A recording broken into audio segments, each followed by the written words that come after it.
Qui és l'escriptor Agustí Peiró? Agustí Peiró, jo soc de Massamagrell, que com tots sabeu està a l'Horta, a pocs quilòmetres de València, i porto ja uns quants anys dedicat a la literatura en diversos gèneres, i esta és la meva la recent obra que he publicat. Per què terceres propostes? Sí, terceres propostes perquè jo quan vaig concebre l'obra volia fer un tipus de reflexió filosòfica breu, que podien ser pensaments, podien ser aforismes, podien ser dit d'altra manera. Jo li vaig posar propostes perquè intentava transmetre les meves idees, proposar-les al possible lector perquè ell n'extraguera les seues pròpies conclusions. Jo proposava i el possible lector que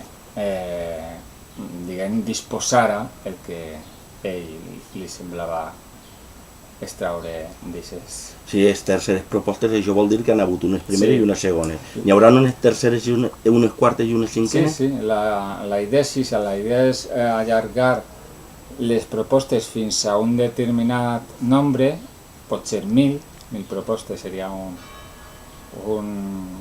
número redó, i quan estiguen totes recollir-les en una obra conjunta, recollir-les en un llibre, i ja no se dirien novenes propostes o dècimes propostes, sinó que se dirien propostes, perquè estarien totes ahí, seria un volum.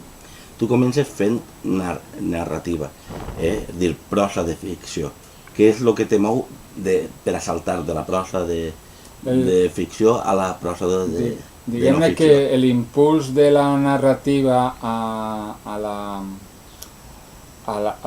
l'assaig o a la literatura d'idees, que jo li dic, literatura d'idees, és prou natural perquè jo sempre, diguem-ne que he escrit en les obres de narrativa, en les meues iniciàtiques obres, que són 2 novel·les, sempre he escrit coses que són idees, no?